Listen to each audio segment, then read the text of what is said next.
Hare Krishna. Thank you all for coming. Okay, so welcome to Hare Krishna Valley. Happy New Year. We hope the 2016 will be the best year yet for the planet Earth. That's our prayer. So does anyone have any questions that they would like to ask a member of the Hare Krishna movement? Anything about life, the universe, everything? We could try to give some answers. We also have, before we start, we have a kids room just around the back here. So if any of the kids, you can also hear the lecture in the kids room. So if the kids are a little noisy, if you want to take them there, you can still hear everything in there, just so you know. So does anyone have any questions they would like to ask? About spiritual life, spiritual development, growth, anything? The stock market? The New World Order, anything?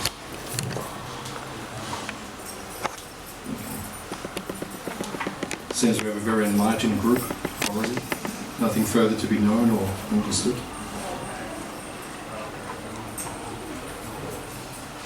Any other questions you would like to ask? Okay. So maybe I'll read a little bit from the Bhagavad Gita as it is. Has anyone heard of this book, the Bhagavad Gita? Hands up if you've heard. Okay, most people are familiar. Very good. In India, this is considered to be like the Bible. It is considered to be the essence of knowledge. The Bhagavad Gita is part of what we call the Vedic tradition or the Vedic knowledge. Does anyone know this word, Veda? Yeah, you heard in Sanskrit, Veda. Veda means knowledge or truth. So the Bhagavad Gita is called Vedanta, or the end of knowledge, or Vedasara, which means the essence of the knowledge. So all of the knowledge which we have in creation, the most important knowledge is in the Bhagavad Gita. Because the Bhagavad Gita is speaking to us about spiritual subjects. And spiritual subjects are considered to be the most important of all knowledge. Unfortunately, in the Western world, in this day and age, there is a vacuum of spiritual knowledge. If you go to the universities all around the world, you hear about all different departments of knowledge. But if you go to Melbourne University, where is the Department of Spiritual Knowledge? Or if you go anywhere in the world practically, in all the universities and the educational systems, where are they teaching us about basic spiritual knowledge, spiritual truth? It's not there. So unfortunately, that has been taken out of society at this point in time, and that is why society is misdirected at this point in time. That is why, because people now, they're too much absorbed in material knowledge as opposed to spiritual knowledge. Now, where does spiritual knowledge begin? It begins with the understanding of the difference between matter and spirit. That is the first teaching in the Bhagavad Gita. What is the first shlok in the Bhagavad Gita which Krishna speaks? Anyone know the first one? Krishna is speaking. There is the conversation between Krishna and Arjuna. Arjuna is the disciple of Krishna. And Krishna is Bhagavan himself. He is God himself. The supreme personality of God, according to this source. God personified. According to the Vedic teachings, God is a person. Just like all of us are people. Hands up if you're not a person. Interesting. Everyone considers himself to be a person, right? But then they think that the absolute truth is impersonal, it's just light or energy. Right? We're people now, but then we just become light or energy when we transcend. But according to the Gita, we don't become light or energy, we become pure people, or pure souls. Souls which are unadulterated, which don't have any contamination. Hands up if you have any contamination in your consciousness at this point in time. Oh my God. Okay, it was nice to know you all. I don't want to become contaminated. All of us have contamination. That's why we have left our original abode. Originally we were with Krishna. If you're wondering who I'm speaking about, Krishna, he's the blue person in the pictures around the room. It is said that God is bluish. in complexion. Just like you see today is a beautiful day, you see the sky is blue. That is the color of Krishna, similar to that. Because when you see that blue color, you become happy. And Krishna is bliss personified. That's why he's that color. Sometimes people ask, why is Krishna blue? Because he's so happy, he just becomes like bluish light. So, he is a person, and we were originally living with him in another world, a spiritual world, the kingdom of Krishna, kingdom of God. And then we chose to leave because we wanted to have our own space. Do you ever feel like sometimes you need your own space? Yeah. So you say to Krishna, I just want my own space. He says, no problem. I'll give you another world. Go and enjoy there. So we go there, and that's where we are now. Are you enjoying? Is it good? Are you complete? What's that? At times. At times, very good. Yeah. Yeah, it's not all bad. Yeah. Krishna says, Sukha dukkha. You get happiness and distress. But there's a difference between the happiness in that world and the happiness in this world. Because in the happiness in this world is always followed by distress. Right? If you are happy in this world, one thing is guaranteed. You will be distressed in the future. And if you are distressed, one thing is guaranteed. You'll be happy again in the future. Just wait. Second thing Krishna teaches in the Gita is titikshasva. Titikshasva means tolerate. Just be tolerant. You have to be tolerant in this world because you don't have a choice. Everything is beyond our control in this world. We don't control anything. We try to control things, but situations get out of our control. So you have to just tolerate whatever comes. But in the other world, where we originally came from, it is bliss which is unending. Because Krishna personally orchestrates everything there, so that everything will be blissful perpetually. But in this world, that is not the case. So we came to this world, and now we're meant to get back to the spiritual world. Now how do we get back to the spiritual world? We need a roadmap. Just like if you want to go to Lorne, or if you want to go to Sydney, or if you want to go to Botswana, you need a map how to get there. So if you want to get back to Krishna, hands up if you'd like to go and live with Krishna again. Oh, good. Okay, my kind of audience. So if you want to go and live with Krishna again, you need the map. And the Bhagavad Gita is the map how to get there. Now what is the first teaching of the Gita? The first teaching of the Gita is, you are not your body. Krishna says, asocha namvasochas tvam. You must learn to discriminate. Have you heard of this word buddhi in Sanskrit, or Buddha? What does Buddha mean? Intelligence. Intelligence, very good. What's another way we can describe also? Buddha. Enlightened, very good. Enlightened. So a Buddha is one who is enlightened. So you have to use your buddhi. Buddhi literally means intelligence. You have to use your intelligence to understand reality. And what is reality? Reality means to discriminate between matter and spirit, or in other words, the body and the soul. Reality means to understand who we actually are. And who are we? We are Atma. We are spirit. The body is just temporary. How long will your body live? 100 years. Yeah, 100 years, usually max. If you live more than 100 years, then you get a letter from the Queen. It says, congratulations, you made it. Right, you're laying in the bed like that. She said, you got a letter from the Queen. Like that. So likely we'll live to 100 years. So it is temporary. Your body is temporary. 100 years is not a long time in eternity. 100 years is very insignificant in eternity. It's not a long period of time. Forever, when we're talking about forever, when we're talking about God's time frame, it's very insignificant. So we must learn to understand the difference between our body and our soul. In other words, who we actually are and who we are not.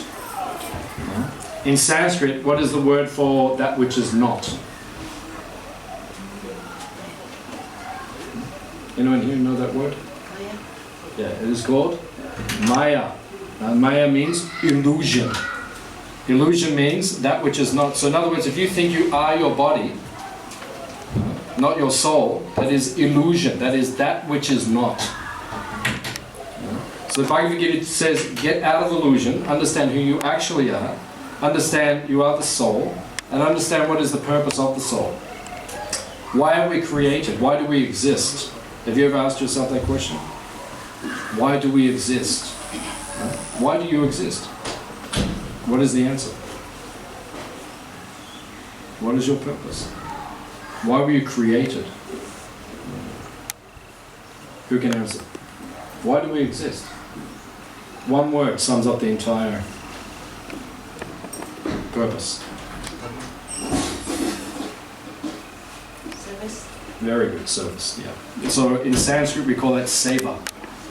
In English we say service. You exist to serve, that is all. We're just there to serve. And if you analyze what you do with your existence, you serve, that's all you do.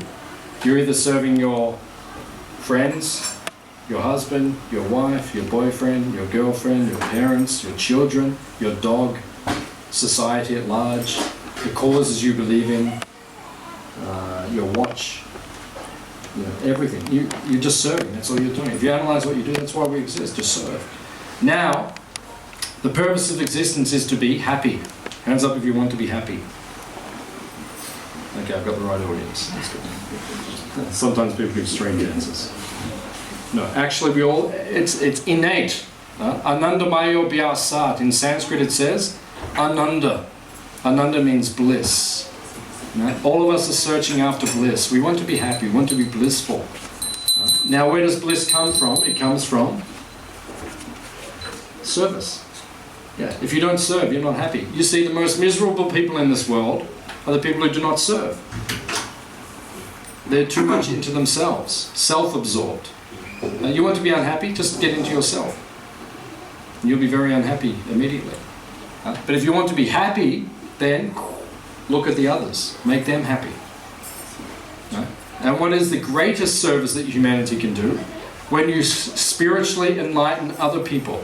That will give you the greatest bliss. The happiest people are the people who try to spiritually uplift others on behalf of the original person, Krishna himself. Why is Krishna so happy? Because he just wants to see all of us happy. And when we serve on his behalf and try to make everyone happy on his behalf, we also become blissful. So that is why we exist. So the Bhagavad Gita is teaching us this point.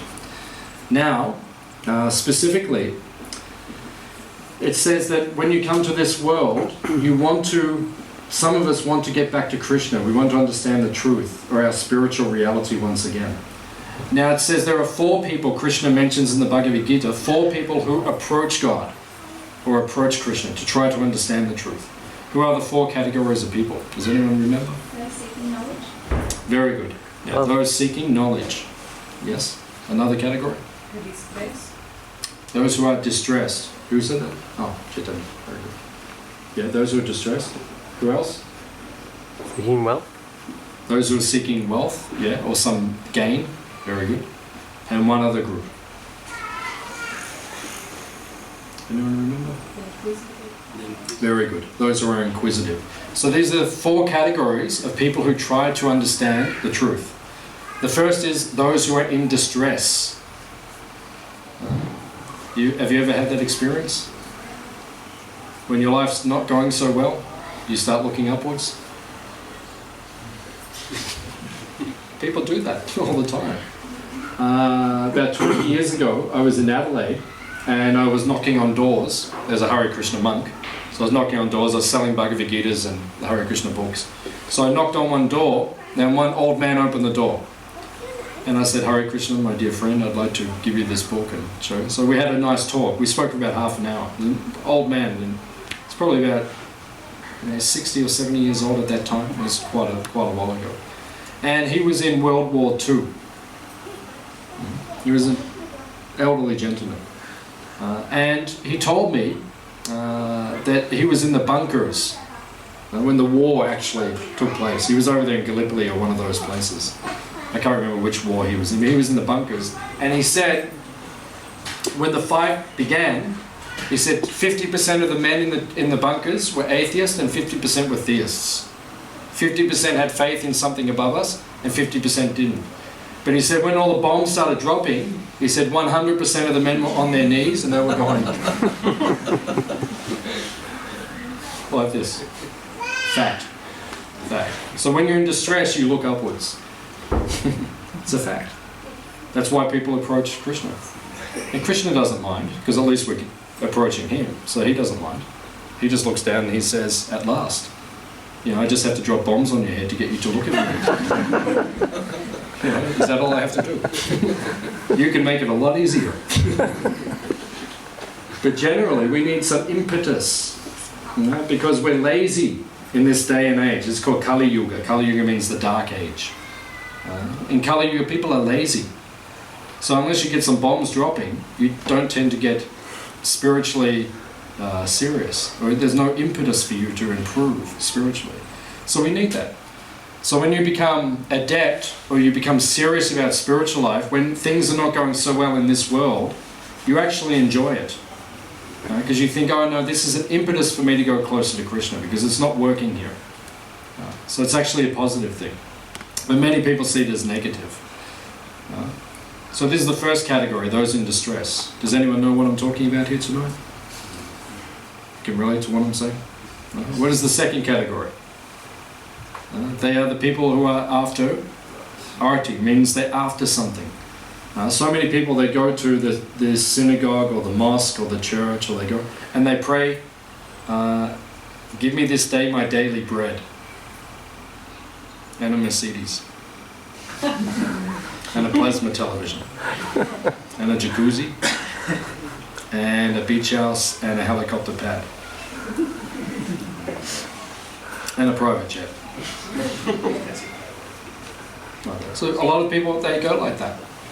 Right now, all over the world, there are, you know, places which are supposed to be spiritual institutions or spiritual places of, you know, higher consciousness, and people are just there and they're just praying, give me this, give me that.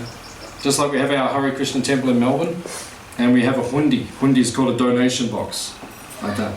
So people put donations here. But in the one in Melbourne, I see people go there and they put 50 cents in, or $1 in, or $5, or whatever, you know, whatever you put in, and then they pray, give me $100,000. In Sanskrit, this is called vanik. Vanik means merchant. Right? I'll give something to you, you give something to me. So you can treat Krishna like that, that's fine. But how do you feel when you get treated like that? How do you like it? How do you like it when people always come to you because they want something? How does it make you feel? Not so good, right? We all have the experience. You know, we do it to others, people do it to us. So how does Krishna feel? You know, Krishna looks down and he says, okay, that's okay. If you want to be like that, that's okay. But it's not the deepest relationship. And you're not really going to know me. And you won't get close to me. And it's okay, at least you're coming to me, at least you're asking me for something. So it's good, it's something, is it? So Krishna says, those who are distressed, those who are seeking something. And then he says the next category of people who approach him are those who are inquisitive. They're just interested. They're just going here, they're going there. I want to know more about this, I want to know more about that. So that's good. So he says they come to me to understand something further. They ask questions. I want to know this, what about that, how about this, like that. So they're inquisitive. They're not really distressful, they don't really want anything, but they're inquisitive. But then he says of the four, the category which is the best is those who want knowledge. That's the highest. They are called, in Sanskrit, they are called Brahmana. And the Brahmana means a spiritual person, someone who is very broad-minded. They want to know the truth. They want to know the purpose of existence. They want to know the supreme entity. George Harrison sang this song. Have you heard that song that he sang, George Harrison? It was #1 all over the world, My Sweet Lord. I really want to know you. I really want to know you. Well, that's the highest, actually. Prabhupada, who's the founder of our Hare Krishna movement, George Harrison was very close to him. George Harrison helped the Hare Krishna movement a lot in the early 70s. He was very close to Prabhupada. Actually, when Prabhupada left this world, he's the founder of our movement, in the final months before he left, he took his ring off and he said, give this to George. They were very close friends. And when George left this world, when he left, he called the Hare Krishna devotees to be with him, and we were chanting with him as he transcended this world. So we had a very close relationship with George.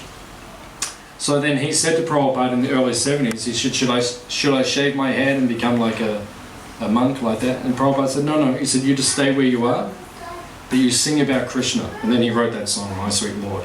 And it went all over the world and it became like a household name. He was the one who actually made the Hare Krishna movement famous, George Harrison. He broadcast to the world. And he wrote that song, and now so many people around the world have become close to Krishna just because of George's effort. So he said, I want to know you, and that is the best way to approach. When you want to have spiritual knowledge or spiritual enlightenment, in other words, when there's no motivation. The problem with this world is that everyone is motivated. All our dealings these days are very much motivated. We want something from others all the time. People have lost faith in governments. Hands up if you trust the Prime Minister. Right? That's a sad state of affairs, actually. Because it should be, in this world at this point in time, in the previous days, we read in the ancient days from the Vedas, when the kings or the monarchs were there, people, they loved the monarch. Why? Because he was like a father figure or a mother figure, the king and the queen, and they looked after the citizens. They had their best interest of the citizens at heart. Whereas these days, we don't even trust the people that we're electing to our governments. That's why I don't vote. I haven't voted for like 25 years. Because you go and you write something, you're saying, I want this person to be or this person to be, but this person really hasn't got your best interest at heart. I'm not saying don't vote. You can do it if you want, but I'm just saying that we don't, because trust has been diminished in this day and age.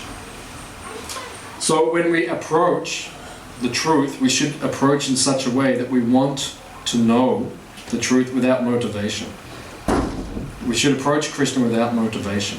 And everything in this world should be done like that also.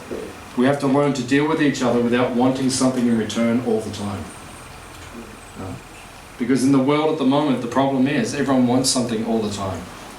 Whenever we deal with each other, it's always, and you look in your own life.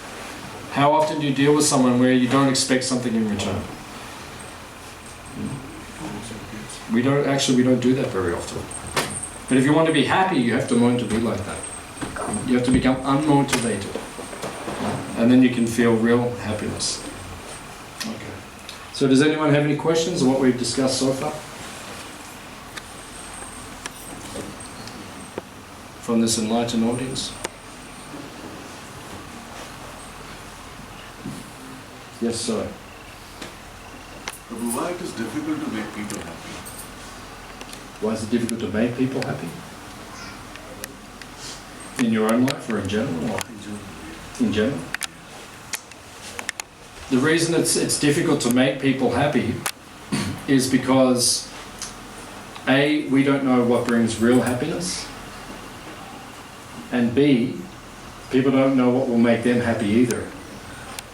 So sometimes people think happiness means we just give people material possessions or material gifts. I'll make you happy because I'll buy you a new watch. Or I'll make you happy because I'll give you a new car. Or I'll make you happy because I'll give you this, I'll do this for you, I'll do that. But that's not really going to make us happy in the deepest sense. I'm talking about the deepest sense of happiness. The deepest sense of happiness is on the spiritual level. So the reason we can't make people happy is because we're giving them the wrong things. Just like there's a very simple example, we always give a very simple analogy, that what makes a fish happy? Right? A fish is happy when he's in his natural environment. Now where is the fish happiest? In the water. Right? So if you take the fish out of the water and you put him on a banana lounge, right, and you give him a Coca-Cola, and Ray-Ban sunglasses, and a ghetto blaster, right? And you say, Mr. Fish, are you happy? And what's he going to say? He's just going. He just wants to be back in the water. He doesn't want anything else. There's nothing you can give him which will make him happy. He wants to be where he belongs. So in the same way, where do we belong? We belong with Krishna. We belong in the spiritual world because we are spiritual. So therefore, if you are trying to give people things just based on this body, I'll give you clothes for the body, okay, that can make you happy to a degree. We all like to get new things. We all need necessities in this world. But if that's all you're giving people, they'll never be completely happy. And you will never be completely happy either. Because you're not giving them all that you could give them. So therefore, if you have a family, your duty, if you have a family, is to give your family Krishna consciousness or spirituality. Along with maintaining them, feeding them, clothing them, all those things. You have to give the whole package. Right? If you don't look after the material necessities, they're not peaceful. Then they can't progress spiritually. If you don't give them spiritual things, they can't be peaceful either because they're just getting material things. And that doesn't lead to happiness. Does that answer your question? Any other questions from our enlightened audience? Yes, sir. But material necessities can be endless. Where do you stop? How do you convince that to people in the family or in general? How much we need in this material world, it's really an individual thing. Some people need more, some people need less. So it's an individual thing. But generally, we could probably live with less than what we have. I was listening to the radio one day, and they were having an interview, and I can't remember who was being interviewed, but it was some like spiritual person. And he said, okay, go into your house and get everything that you own in your house. And he said, go and put it on the front lawn. And then go back out there the next day and just take back what you need. Right? And you probably find 90% of your house is still on the front lawn. Probably. Okay. So it's different for everyone how much you need, but the point is we probably don't need as much as we have, realistically. So one of the mottos that Prabhupada, our founder of our Hare Krishna, one of the mottos he gave us was simple living, high thinking. So as Hare Krishna devotees, we try to keep our lives simplified. Don't make it too... Just like yesterday, my daughter, she went through all of her toys, all of her clothes, all of her artwork, everything she basically owns. And I said, whatever you don't need, we'll put that in a bag and then we'll take it to like the op shop or one of the charities or something like that. So then by the end of the day, she had a big bag like this, big bag. Like that. All the clothes she doesn't need anymore and the toys she doesn't play with anymore and all those things. So we try to imbibe that in her, that don't be greedy and don't have too much. She has everything she needs, she's perfectly happy, but not too much. And as adults, it might be good if we do that once in a while as well. So as time goes by, simplify things. Don't make things more expansive. Scale down, don't scale up. Is that okay? Any other questions or comments? Yes, madam. You know how you spoke about the 4 categories, and we probably are thinking, oh, where am I? What about you just feel like, oh, I belong to a little bit of this one and here. How should we feel about it? Understanding which category you belong to. Yeah. In the ancient Indian system, there were 4 social, how do you say? These days they call it the class system these days. But in the Sanskrit it's called Varnashrama. It's a natural system. In human society there are 4 natural categories amongst human society. There are the intellectuals. Even this day you see that people are very intelligent and they're meant to give guidance to everyone else. Then there are what we call the Kshatriya. The Kshatriya is the protectors. They're meant to be the government people. They're like this part of the body, which is meant to protect and to maintain strength. And then there is the Vaishya. The Vaishya is the merchant, yeah. The people who drive society economically, because society needs economic Dry meat needs food. They need to produce food and necessities. So that's this part of the body. And then there are the legs, which carry all the rest. The people who do all the activities to keep the whole thing going. All the tradespeople. So, those who approach God, traditionally it said, those who approach God from distress, they're generally from the leg section. The people who approach God because they want something, they're from the belly section. The people who approach God because they're inquisitive, they're from the protecting system or section. And the people who approach Krishna because they want knowledge, they're from the Brahminical section. And as you said, if you analyze your own life, why did we come to Krishna? Why did we take to this spiritual way of life? It's a mixture of a number of them. I know myself it was a mixture. But I would say, honestly, if I had to look at the four, what really got me going was distress. That was the one that really did it for me. When my life was falling apart, I started singing. I really want to know you. I really want. Yeah, that's how I was feeling. Yeah, without enough distress, it would not have happened. I had my aspirations and my dreams materially, and I would have pursued them, but because certain things were... I was actually playing a game with Krishna at the time. It was called chess. So I was moving my life in this direction, and he was taking the pawn, right? And then I went that way, and then he took it, and he just went do, and then he went checkmate. And I said, okay, I'll go to the Hare Krishna temple. And that's what I did. I went to the Hare Krishna temple. And I walked in there, and as soon as I walked in, I thought, I understood why he did that. But I walked in there, and the peace that I found, as soon as I walked in, the energy, the vibration, I thought, I don't want to leave. And luckily I haven't left yet, because the food's good. The people are nice too. Actually, the whole thing's good.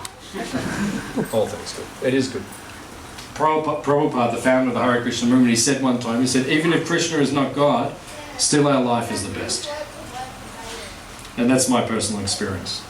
I mean, I do believe Krishna is God, but it's such a good way to live. Just such a nice lifestyle, so beautiful. Yeah, the best people, the best food, the best lifestyle, so I think it's good. Any other question?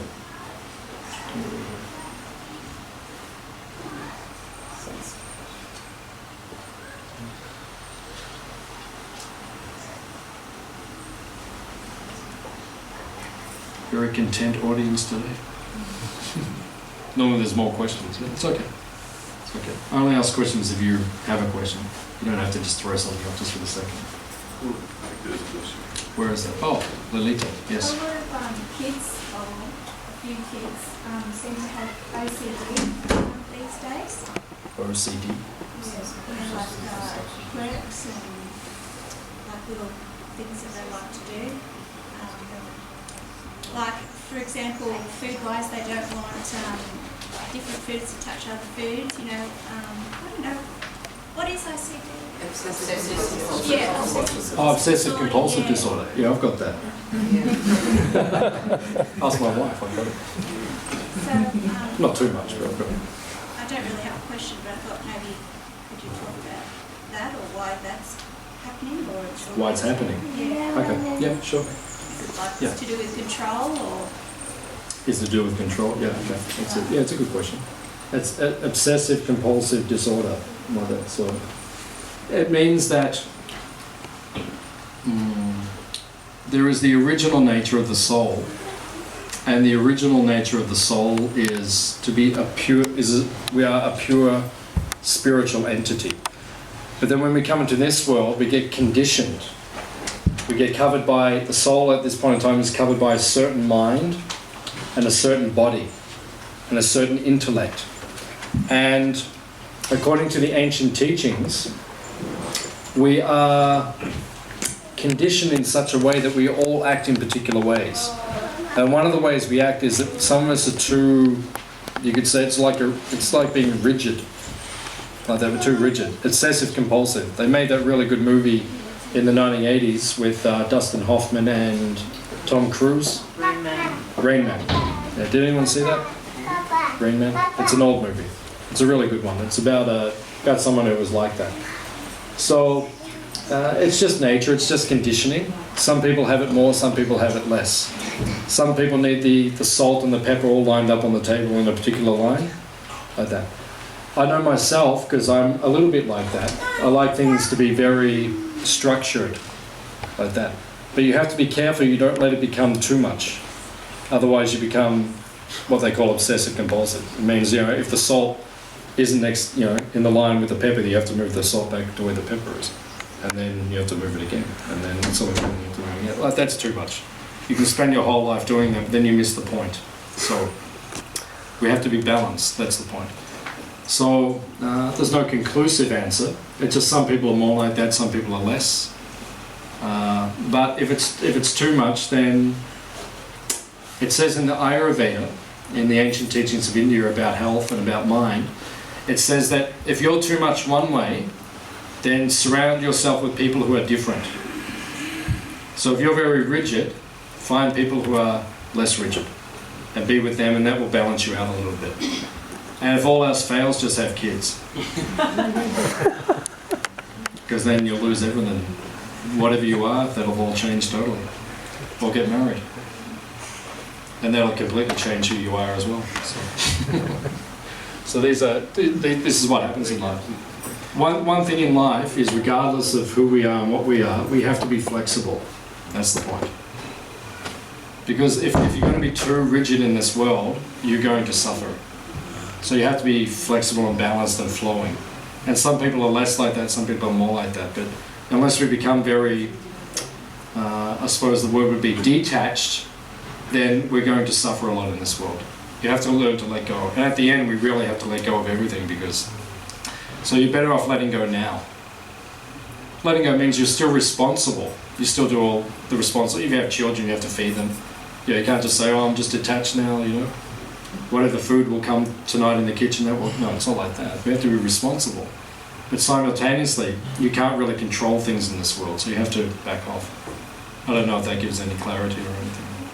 I didn't know if it was, something to do with a lot of the technology that kids are using today. Like you see very young kids, 3, 4, 5, using iPads, iPhones and that sort of thing, and computer games. And I just didn't know if it had something to do with that. Yeah, it's always been there. It's been there forever. Some people are just like that and some people are less like that.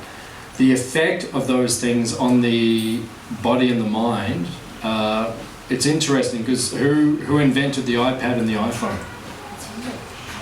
Who invented it? Who made it? Where did they come from? What's the name of the guy? He passed away a couple of years ago. Steve Jobs, right? Very interesting. He invented the whole thing, but he only let his kids use it a maximum of 1 hour a day. Interesting.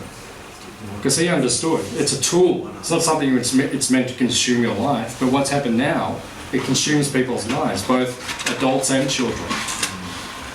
Sometimes on Facebook I get these pictures people everyone sends people things. So sometimes you see a picture of six kids walking down the street and they're all on their phones. 6 kids, they're all walking or they're sitting in a circle and they're all going like that. So that's not healthy. So if their lives become too much like that, they're too much iPhone, too much iPod, too much video game. Like my daughter, she got an iPod off her grandmother for Christmas. Is that what it is? iPod? Yeah. She got that for Christmas off her grandmother. So, like yesterday, she played with it for an hour. I said, okay, that's it, outside. An hour's enough, and then you can go out and play. You're living here, so don't spend your whole day on that. So, too much, and you see adults also, they go too much on it. So these things have always been there, and they will always be there, but these kind of energies, they will just accelerate things or make things worse. And the other thing, which is the main factor these days, because they're saying people have OCD and what's all the other ones? Asperger's, and there's all these ICD and ECU and PC and all those different ones. There's so many these days, so many conditions and symptoms. A lot of it's just coming from food. Just food. People are just eating the wrong thing. If you eat anything which is processed, it's not as good for you as something which is unprocessed. So in my diet, I eat over 90% of what I eat is unprocessed. It's whole, what we call whole food. And that's the best food to eat. And if you're eating too much processed food, it has a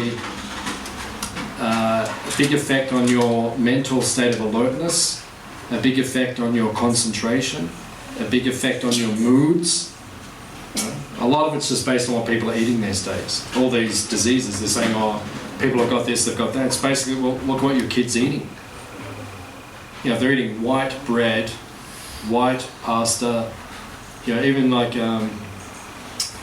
just a bottle of what we call passata, or 1 litre of salt, which we'd use in our pasta, the amount of sugar that's in there.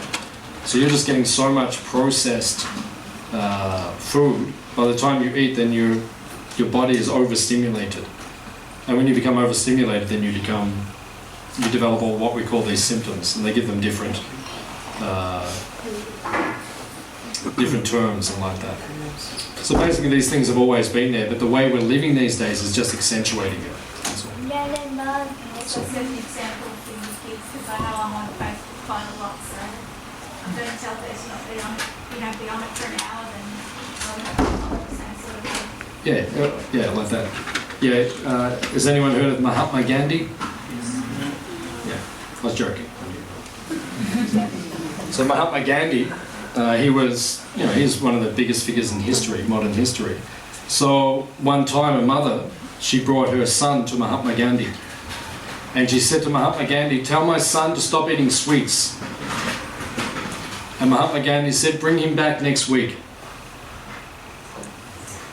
So next week she brought her son back, and she said, Mahatma Gandhi, tell my son to stop eating sweets. And he said, stop eating sweets. And the kid said, oh, Mahatma Gandhi said, stop eating sweets. It means don't eat so many sweets. Yeah, you can eat sweets, but not so many. So then the child, then he stopped eating so many sweets. And then the mother came back, she said, thank you, Gandhiji. You know. She said, but why didn't you tell him last week? He said, last week I was eating too many sweets. So what am I going to do? Don't eat too many sweets. And then I'm doing it. Useless. And that's what the world's like these days. People are telling you, don't do this, don't do that. They're doing it all themselves. Your father says, don't smoke cigarettes. He does it himself. That's hypocrisy. So therefore, yeah, if you're going to tell your kids not to get on Facebook for more than an hour a day, then yeah, don't do it yourself. So, any other question?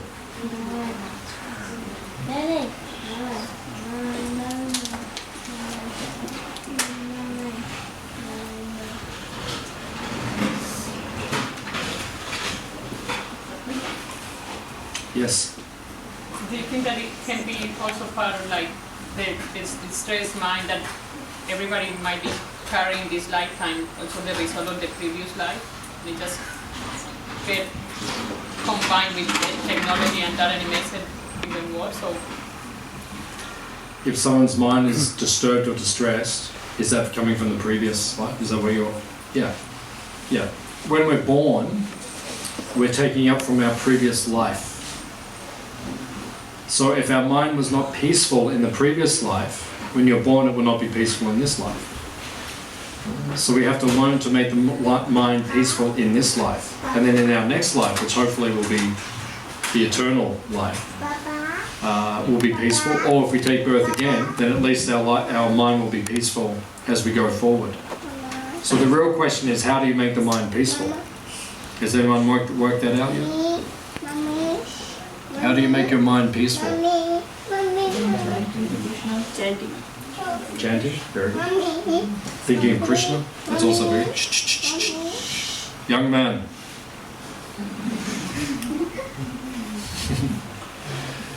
How do you make your mind peaceful? As Krishna actually says, because this question is asked in chapter 6 of the Bhagavad Gita. Arjuna says to Krishna, how do I make my mind peaceful? He said, it's harder to control my mind than it is to control the wind.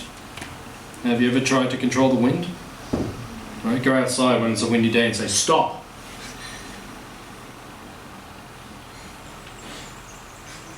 No, it doesn't do anything.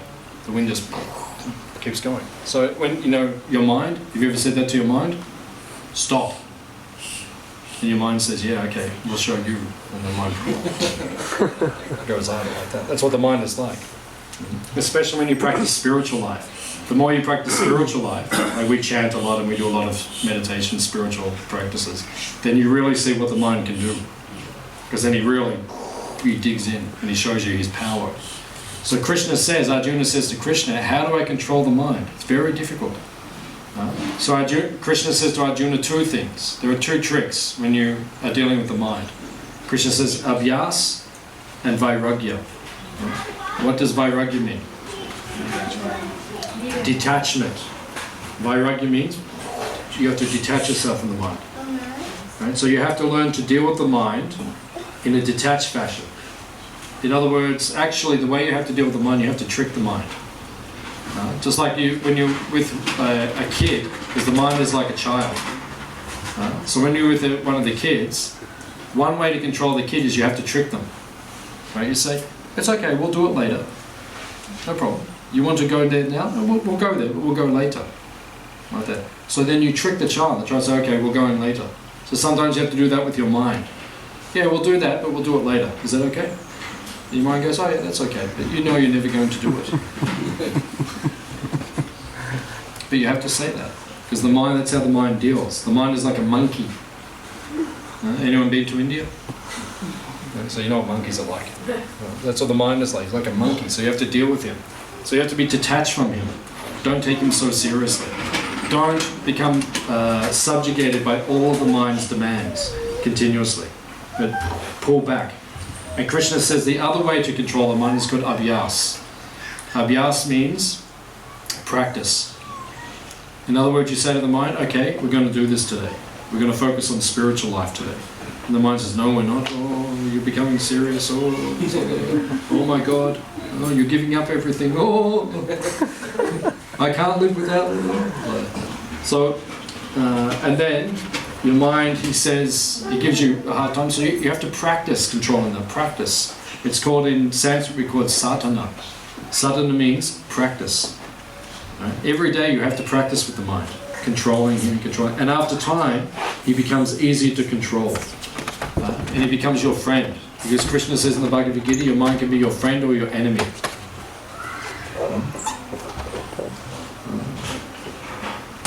Just like, where does suffering come from in this world? Suffering comes from three places in this world. In Sanskrit, the word for suffering is klesh. So there are three types of klesh. One is called adhyatmika, adibhautika, and adidevika. So the first type of suffering comes from deva. Deva means divine, means from above us. Powers which are beyond us. In other words, we call them the gods. And if you look at all the ancient cultures of the world, if you look at the Norse culture, the Roman culture, the Greek culture, the Aztec culture, the Mayan culture, the Mongolian culture, the Romans, the Greeks, the Mongolians, I think I said them, the Aztec, the Egyptians, you see there were gods. God of the rain, God of the sun, God of the wind. According to our philosophy, our teachings, we believe they all exist. There's a God in control of the rain, his name is Indra. There's a God in control of the wind, his name is Vayu. There's a God in control of fire, his name is Agni. So these gods exist. So they can give you problems. Klesh means suffering.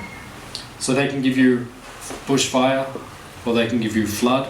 Just like now we're flooding, right? Just 40 kilometers here, there's a fire which is burning, which won't stop.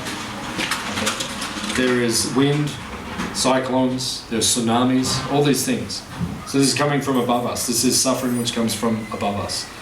And then there is suffering which comes from Bhautika. Bhautika means other living entities. From insects, from reptiles, from birds, from beasts, from animals, from human beings, from friends, from family members. This is suffering which comes from outside of us, Bhautika.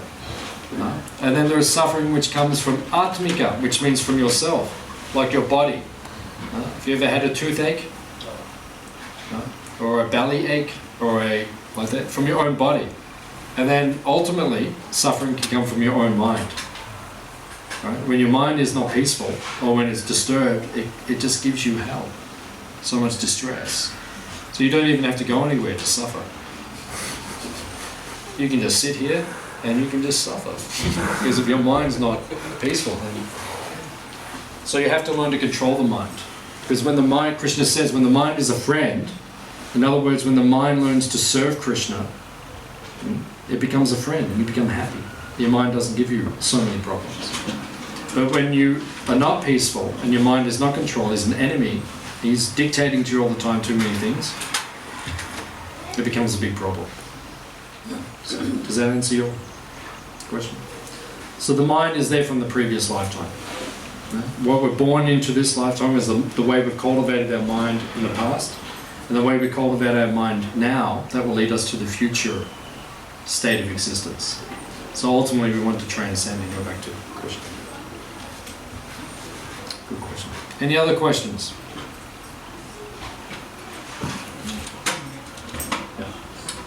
Just on talking to the mind, it's just a really good way of just by incorporating exercise into your weekly or daily activities. Even if you have got a disturbed mind, you do whatever the form of activity that is relative to yourself, that's not putting too much pressure on yourself, but you'll, as you finish, you'll have a good kind of stable mindset. Probably only for 20 minutes after the exercise, but no, it can last like all day. So it's just really important aspect to incorporate into our lives. Yeah, that's good.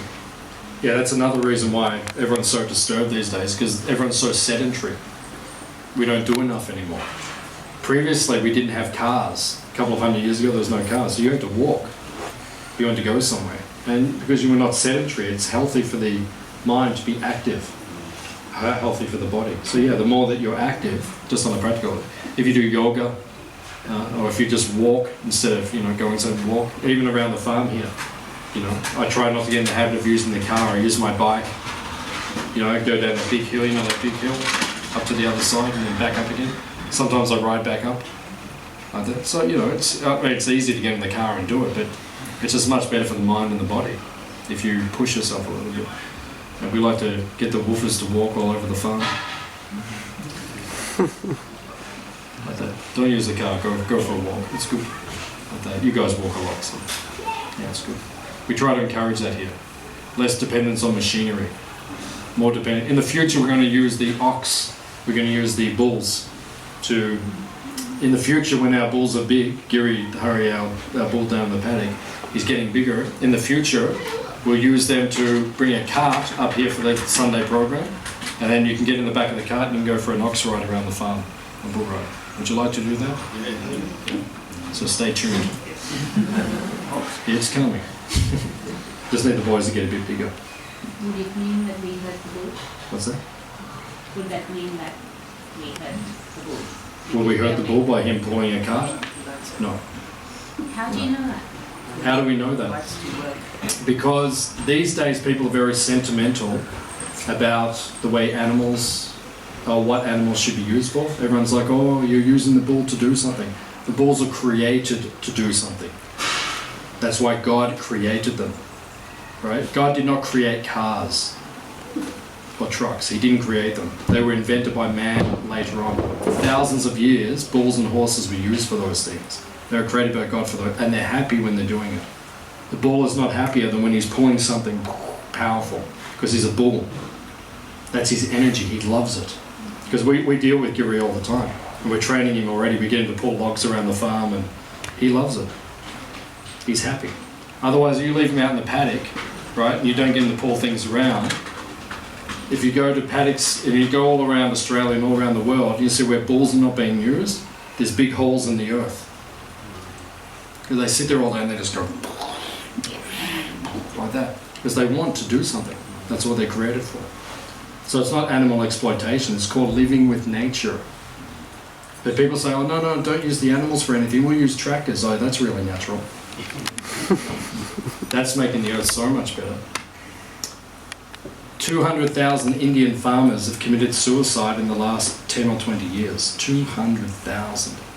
right? Because people are coming and telling Monsanto and big companies are coming and telling them, no, use tractors.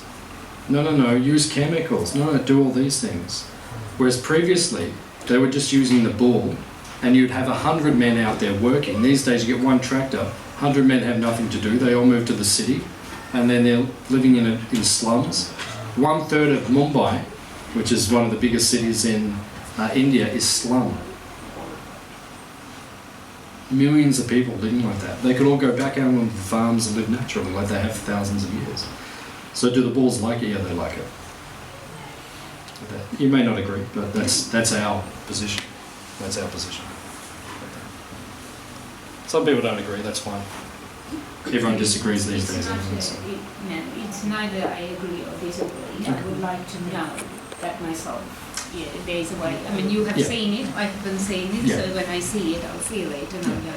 Yeah, the only way you can know is by spending time with the bulls. Like that. Yeah, that's the only way you can know. And these days people don't get an opportunity very much to spend time with bulls and cows and like that. But if you come here on our farm, you can come anytime you like. We're happy to have you here. And you spend time, you work with them, the bulls and the cows, you'll see they're very, very happy. Like our cows here, after the feast, we'll have the feast soon. After the feast, if you want to come, we'll take you on a tour down to visit our cows and our bulls. And you can feed them and have them. They all have names. They're part of our family. This is one of the only farms in Australia where the animals are not killed. One of the only ones in the whole of Australia where not one animal is killed.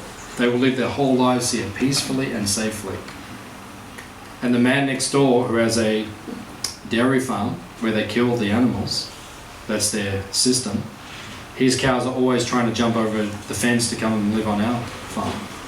Because they know on this side everything is safe. Everyone is secure here. Everyone is safe here. But on the other side then, it's dangerous. So yeah, if you spend time, you'll see the cows are very happy, very peaceful. Any other question, comment? Yes, sir. So, would you say we are children of Krishna, right? That's a fact. Why are there so many? You talked about all the suffering, different sufferings that are present. What sort of parent would allow so many sufferings to be present for their children? Yeah, it's a very good question, and that question has been asked for thousands of years. Okay. The answer is that when you live in your father's home, there is no suffering. You know, right? You come home every weekend, right? You go to Melbourne Uni, right? You live by yourself. Every weekend you come home and you live with your dad, right? There's no suffering in your father's home. So in the spiritual world, when we're living with Krishna, there is no suffering. But when you leave the father's home, and we chose to leave the father's home, just like if the children are not behaving, right, you have to say, hey, behave. You have to do that. Otherwise you're not a good parent. You know, the children just running amok and doing that. You have to, hey, that's good parenting. You can't say the parent is not good when he gives the child some discipline. So when we come to this world, we left Krishna, we left God. Then if he creates some suffering, and we said before, distress makes us go back to him, that's good. So it's not a negative thing. That means he cares for us. And those of us who practice spiritual life, when we get some distress in our lives, as I said before, we see that, oh, that's good, because that's making me remember I should be serving Krishna. So we don't see it as negative, we see it as positive. Is it okay? Okay, I'll take one more question. You're at the end. Just a comment in relation with the bulls, like we know that also not many of them make it to the mature stage now, because once they're born, okay, you're not a female, you're gone. So, like a compliment. But if we're aware that they can be used for other things, then it can be just part of this Yeah. as well. Yeah. Very good. Okay, so we have a nice cow protection program here. So if you want to come and work with the cows and the bulls, you can come here anytime. People sponsor the cows and the bulls. You can also adopt a cow, adopt a bull. So if you would like to adopt one of our cows and bulls, and then you can watch them grow up. We have some beautiful babies down there at the moment. We had twins born here, which is very rare. They were born here not long ago, Ragati and Dalji. So you can go and visit them after lunch. And if you'd like to give a donation, people have been asking me, they'd like to give donations for this Sunday feast to help us support this program, which we're trying to run every month. It costs a lot to feed everyone. So if you'd like to give a donation, just leave it in the donation box, and we very much appreciate that. So. And then after the feast, if you'd like to go and visit the cows, just meet us out here in about 1 hour from now, and then we'll take you down to visit the cows. Please come again. Thank you for your enlightening questions. Hare Krishna. Hare Krishna.